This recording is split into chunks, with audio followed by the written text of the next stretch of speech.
कक्षा 12 भाग 2 अध्याय 3 नियोजित विकास की राजनीति। इसमें अभी तक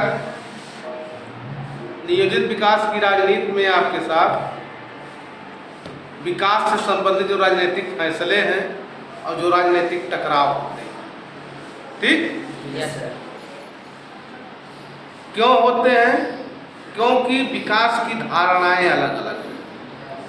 तो जो विकास की धारणाएं हैं, इसमें राजनीतिक फैसले लेने के लिए राजनीतिक टकराव जो होते हैं, इस पर चर्चा हुई है।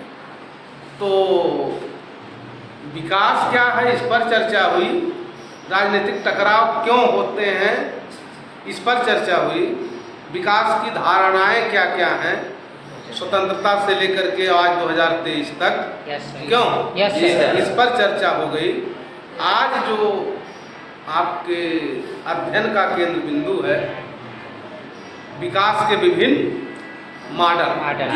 विकास के मॉडल। तो चलिए शुरुआत हो जाती है।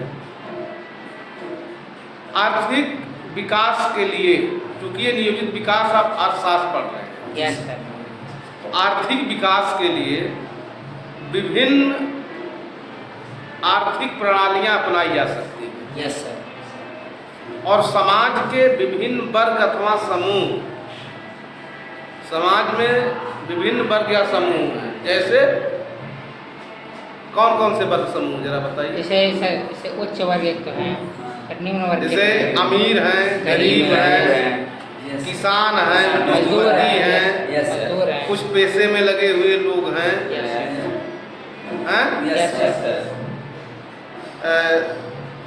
जाति के भी समूह हैं, ब्राह्मण, क्षत्रिय, शूद्र, वैश्य। अपने देश में खास करके, अन्य तो नहीं पाएंगे, बाकी तो अमीर गरीब भी पूरी दुनिया में पाए जाते हैं। अपने अपने ढंग से विकास का अर्थ समझते हैं। जैसा समूह है वैसा विकास का अर्थ समझता है।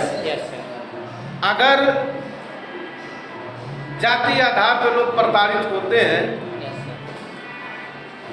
जैसे एक घटना भी आपकी हुई मध्य प्रदेश में, एक विधायक के प्रतिनिधि ने एक आदिवासी लड़के पर पेशाब किया उसके चेहरे पर, और बड़ी देर तक करता रहा, सिगरेट पी रहा था, पेशाब करता रहा। अगर हम मानवीय दृष्टिकोण से देखें तो मानवता का विकास है कि हम जानवर हैं?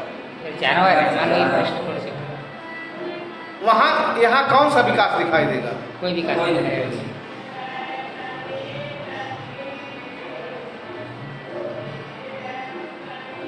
इसी नाते विकास का लोग अपने अपने ढंग से अर्थ लगाते हैं। Yes sir.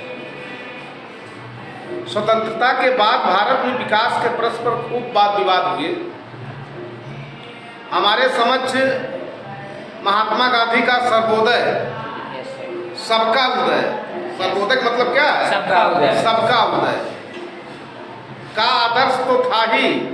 इसके अलावा दो और मॉडल हमारे पक्ष में थे।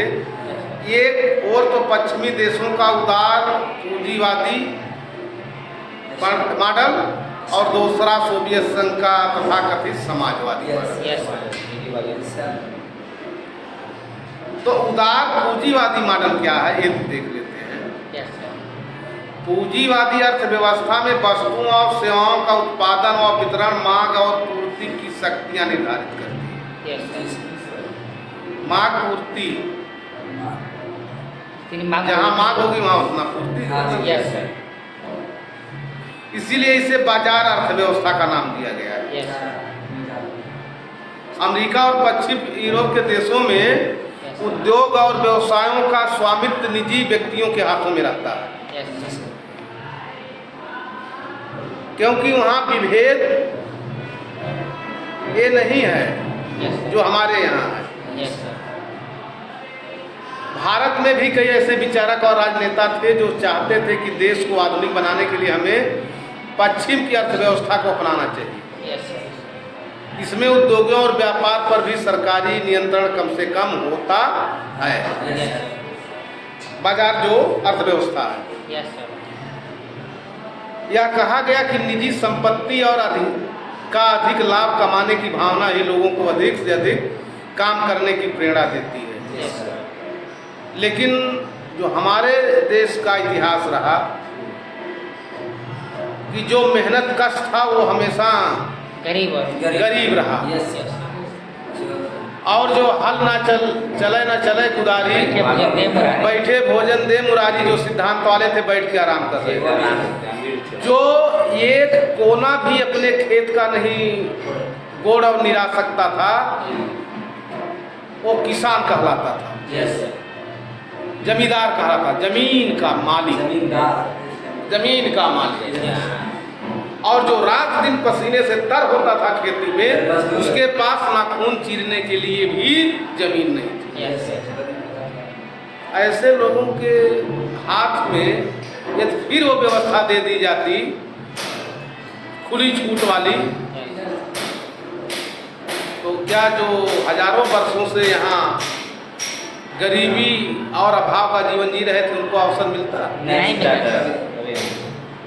अध्ययन तो दुनिया के पैमाने पर होना ही चाहिए, लेकिन हमारा परिवेश क्या है उसको ध्यान में रख करके हमें नीत बनाना चाहिए, और यही नीति निर्धारकों ने तय किया। तो पहला मॉडल आपने देखा कि बाजार व्यवस्था, अर्थव्यवस्था। दूसरा है समाजवादी मॉडल। सोवियत रूस में अर्थव्यवस्था पूर्ण रूप से राज्य द्वारा निश्चित और संचालित होती है। सोवियत अर्थव्यवस्था के मुख्य लक्षण ये थे कि उत्पादन के सभी साधन, उत्पादन के साधन क्या होते हैं? पहली बात भूमि, दूसरा कारखाना, तीसरा यातायात के साधन, पर राज्य का स्वामित्व। किसका हो? राज्य का स्वामित्व। क्योंकि राज्य ही न्याय करके सबको बराबर बराबर बंटवारा कर सकता है, क्योंकि व्यक्तियों ने कभी भी सामाजिक रूप से यहाँ न्याय नहीं किया। केंद्रीकृत नियोजन और बाजारी शक्तियों अर्थात प्रतियोगिताओं अथवा प्रतिस्पर्धा का पूर्ण अभाव। भाई प्रतिस्पर्धा तो जब होगी जब समान अवसर मिलेगा। पूरे प्रदेश में ब्लाइंडों के पढ़ने के लिए केवल 6 विद्यालय।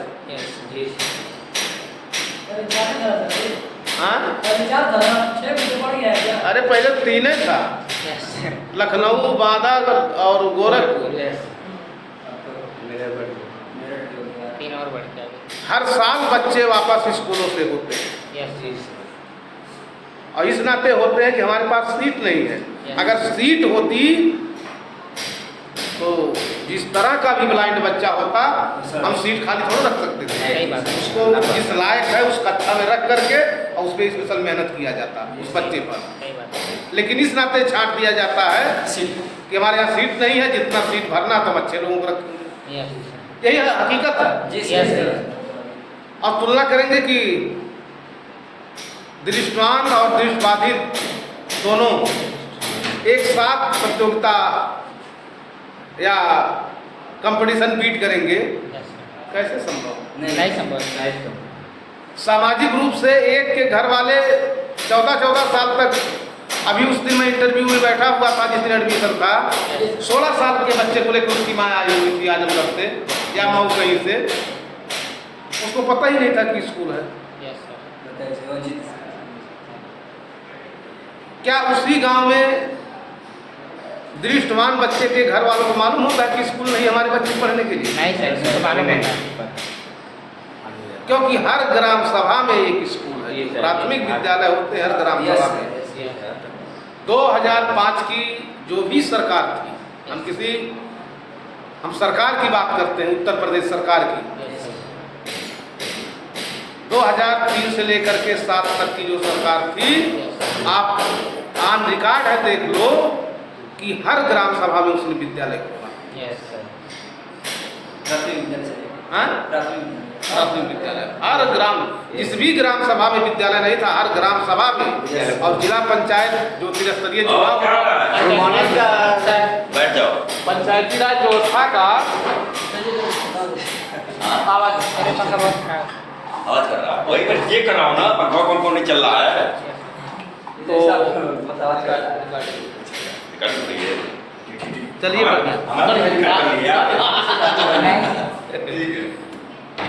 तो पंचायती राज व्यवस्था में जो त्रिस्तरीय चुनाव है, पंचायत का अध्यक्ष, ग्राम प्रधान और कई ग्राम पंचायतों को मिला करके क्षेत्र पंचायत, जी सर, और वो क्षेत्र पंचायत इकट्ठा होकर के क्षेत्र पंचायत प्रमुख, ब्लॉक प्रमुख जिसे कहा जाता है। यस सर, एक ये शासन और दूसरा उससे बड़ा जिला पंचायत।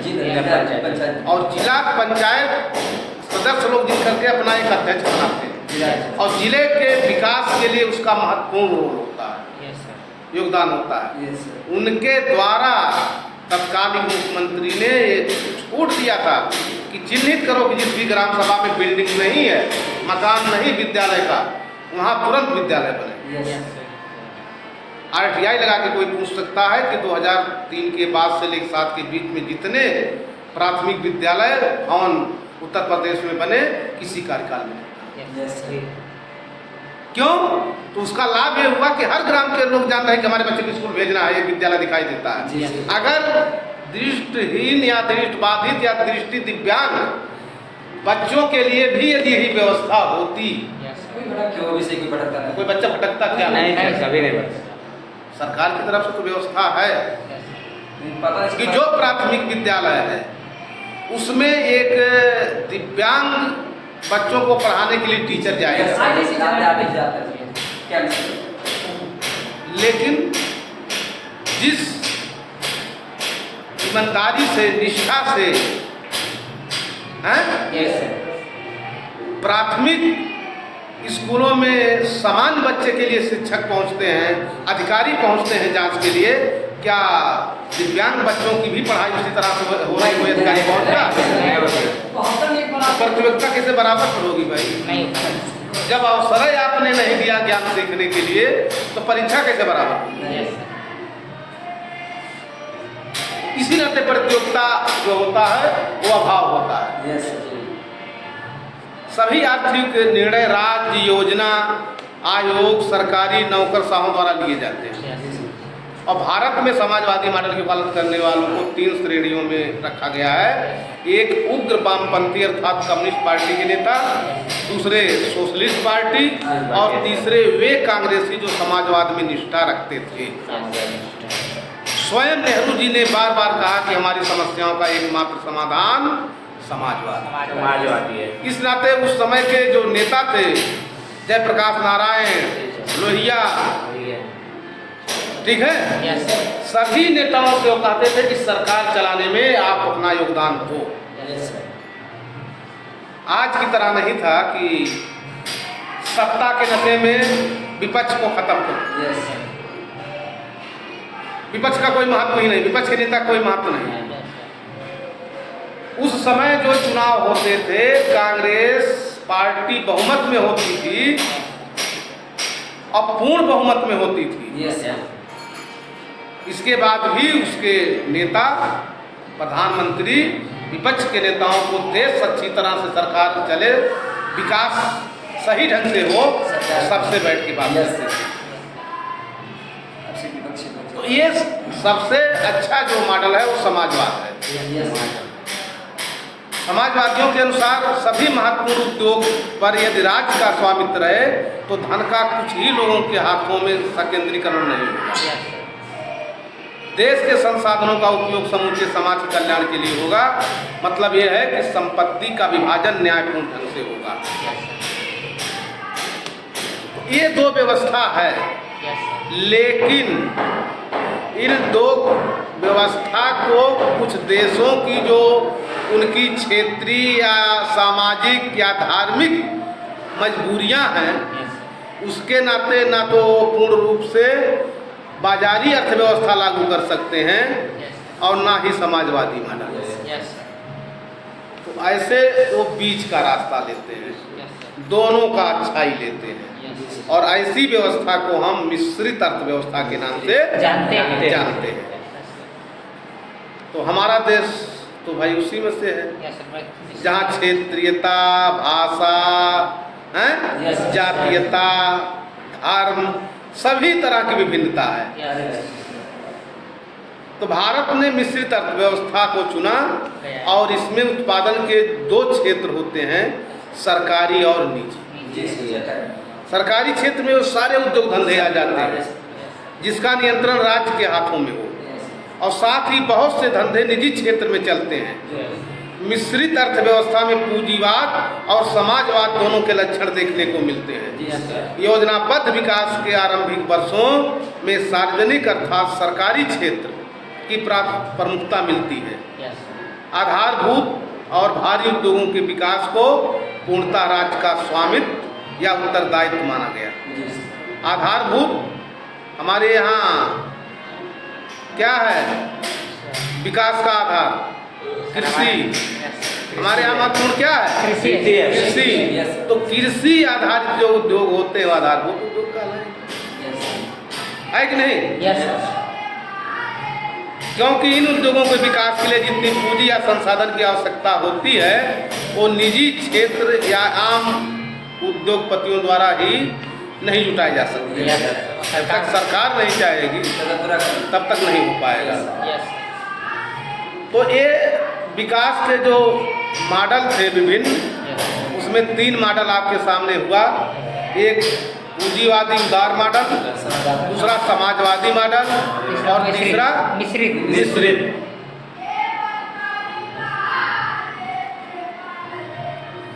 तो ये मॉडल हो गए।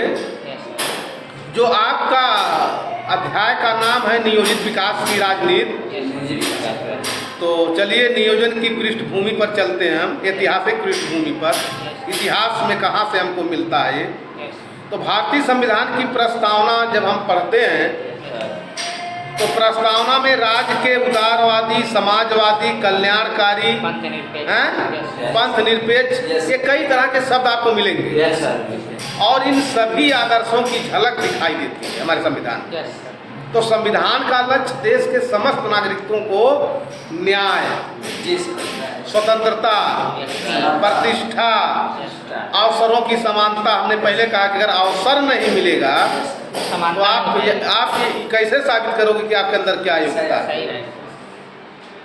उपलब्ध कराना है। और मूलभूत अधिकारों और राजनीति के नीति तत्वों में इन्हीं आदर्शों को विस्तृत उल्लेख मिलता है।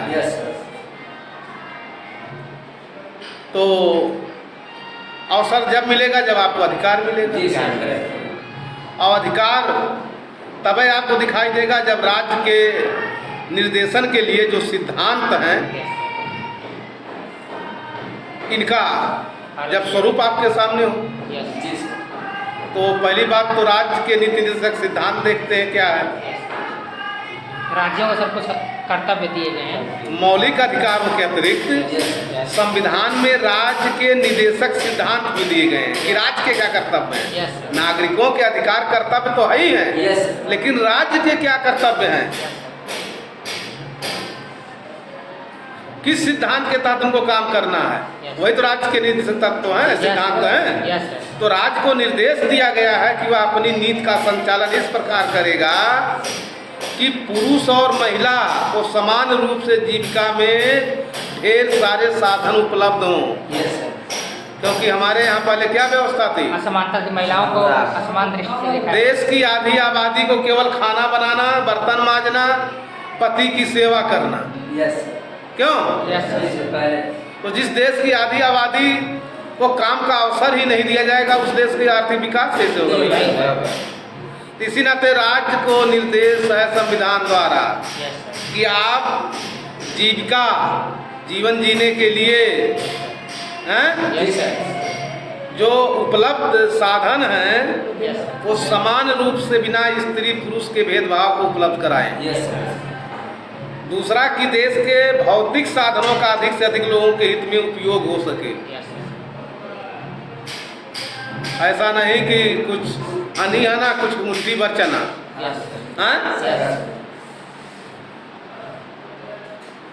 तो जो भौतिक संसाधन हैं देश के उसमें अधिक से अधिक लोगों के हित में उपयोग हो।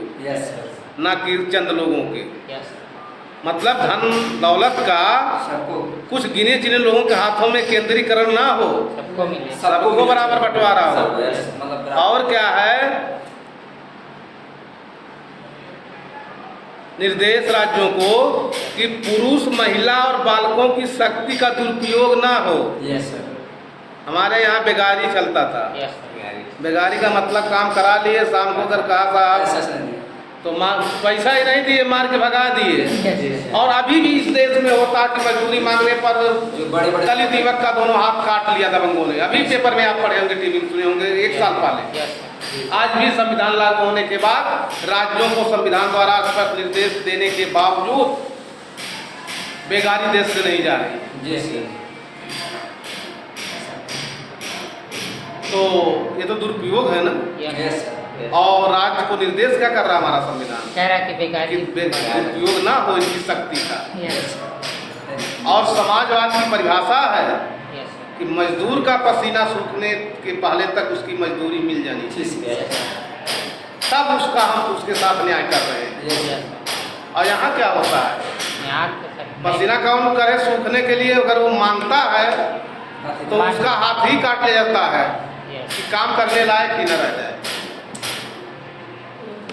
ये सर जो होते हैं बड़े तो नागरिकों को ऐसे रोजगार में जाना पड़े जहाँ उनकी आय और शक्ति के अनुकूल ना हो। Yes sir. ठीक है, ये राज्य के निदेशक सिद्धांत है। जो राज्यों को निर्देश किया संविधान ने, यस सर। वही राज्य के निदेशक सिद्धांत कहलाते। है। बात समझ में आ रही है Yes, ना। sir. अब भारत में आर्थिक नियोजन, जी सर। धन का विकास कैसे, आर्थिक विकास कैसे, यस नियोजन, योजनाबद्ध, यस नियोजन माने क्रमबद्ध योजना जो बना हुआ है, यस कैसे कैसे कौन सा विकास होगा। यस ठीक, यस सर। तो आर्थिक नियोजन ऐसे ही आरंभ नहीं हो गया है। पहले सोवियत रूस में पंचवर्षीय योजनाएं आरंभ हुई थी और इसके कारण रूस की पिछड़ी अर्थव्यवस्था को बड़ी तेजी से विकास हुआ। तो 1930 का दशक विश्वव्यापी मंदी का युग था। अमेरिका और यूरोपीय देशों में बेरोजगारी बहुत बढ़ गई थी। इससे उबारने के लिए सरकारों को कई विशेष कदम उठाने पड़े और कई सरकारों ने सबके लिए रोजगार की व्यवस्था करने का उत्तरदायित्व अपने ऊपर ले लिया। इसीलिए यह विचार बड़े वेग से फैला, तेजी से, वेग माने तेजी से फैला कि आप अपने स्थिति नहीं सुधरेगी, अपने आप स्थिति नहीं सुधरेगी। इसके लिए सरकार को कुछ विशेष योजनाएं अपने खातों में लेनी पड़ेगी। आ गई बात ना। यस कि जहाँ बाजारी अर्थव्यवस्था थी पूंजीवादी, वहाँ भी अमेरिका और यूरोप में भी जब मंदी का युग आया तो सरकार को अपने हाथ में व्यवस्था लेनी पड़ी। इसका मतलब कि अगर सरकार के हाथों में व्यवस्था शुरू से रहे तो अर्थव्यवस्था कभी भी बिगड़ नहीं पाएगी। तो यूरोप और अमेरिका जिस आर्थिक मंदी से जूझ रहे थे, रूस उससे अप्रभावित रहा, क्योंकि संसाधनों पर सरकार का अधिकार था। इसका श्रेय सोवियत रूस की योजनाबद्ध अर्थव्यवस्था को दिया गया। नियोजित अर्थव्यवस्था जो थी उसको दिया गया। और रूस की पंचवर्षीय योजनाओं की सफलता से भारतीय नेता बहुत प्रभावित थे और भारत ने भी स्वतंत्रता के बाद नियोजित अर्थव्यवस्था, नियोजित को अंग्रेजी में प्लान कहते हैं, प्लान, वही प्लान क्या प्लान है? अच्छा का मार्ग अपनाया। क्या प्लान? तो नंबर 1 की राष्ट्रीय योजना समिति बनी। दूसरा बम्बई योजना एक है, जिसको मुंबई कहा जाता है, उसमें बम्बई कहा जाता था। और तीसरा जनता की योजना थी। तो राष्ट्रीय जो नियोजन समिति थी, इसमें भारतीय नेता स्वतंत्रता से पहले ही नियोजित अर्थव्यवस्था का माप समझ चुके थे, क्योंकि 1930 में ही जो आर्थिक मंदी पूरे दुनिया में आई थी और पूरी अपने को बहुत व्यवस्थित अर्थव्यवस्था कहने वाले लोग भी इसकी मार झेल रहे थे। वहीं रूस जो पंचवर्षीय योजना चला रहा था इससे एकदम प्रभावित नहीं था। तो चूंकि हमारे आज़ादी 17 साल पहले की घटना है, उस समय आज़ादी के लोग जंग लड़ रहे थे, तो सीख लेंगे। तो सीख लिए। और आज़ादी के बाद उन्होंने कहा नहीं, वो रूस की जो पंचवर्षीय योजना थी उसको ही देश में लागू करेंगे। दूसरा है बम्बई योजना। तो राष्ट्रीय नियोजन समिति की अतिरिक्त 1944 में GD बिरला जानते हो ना, उद्योगपति सहित 8 प्रमुख उद्योगपतियों ने एक योजना तैयार की, जिसमें बम्बई योजना के नाम से, क्योंकि बैठक जहाँ हुई तो बम्बई हुई। इससे उद्योगों को 2 श्रेणियों में बांटा गया, आधारभूत उद्योग और सामान्य उद्योग की वस्तुएं बनाने वाले उपभोक्ता उद्योग। तो आधारभूत उद्योगों के अंतर्गत वे उद्योग आते हैं जिसमें अधिक पूंजी लगानी पड़ती है, जैसे इस्पात उद्योग और मशीन बनाने वाले उद्योग। बम्बई योजना में यह भी कहा गया कि बीमा कंपनी बड़े उद्योगों का संचालन तो राज्य को ही करना पड़ेगा। आ गई बात ना। तीसरा है जनता योजना। तो प्रसिद्ध क्रांतिकारी MN राय की जनता योजना में सामूहिक अथवा सहकारी खेती पर बल दिया गया, और MN राव कम्युनिस्ट रूस की सहकारी खेती के आदर्श से बहुत प्रभावित थे। हमने कहा ना कि हमारे यहाँ कुछ लोगों के पास खेती ऐसी थी जो अपने खेत का पेड़ भी नहीं जानते थे, और जमींदार कहलाते थे, जमीनों के मालिक कहलाते थे, लैंडलॉर्ड। और जो दिन रात जिनका खेत में ही जीवन बीतता था, उनके पास मुट्ठी भर की जमीन नहीं है। इसी नाते रूस में सामूहिक खेती, सहकारी खेती थी कि सरकार की देखरेख में खेती होगी और सब लोग उसमें काम करेंगे, इसी का स्वामित्व। बड़ा छोटा। तो ये आज का आपका जो विकास का विभिन्न मॉडल था, बंद कर लो। तो 3 मॉडल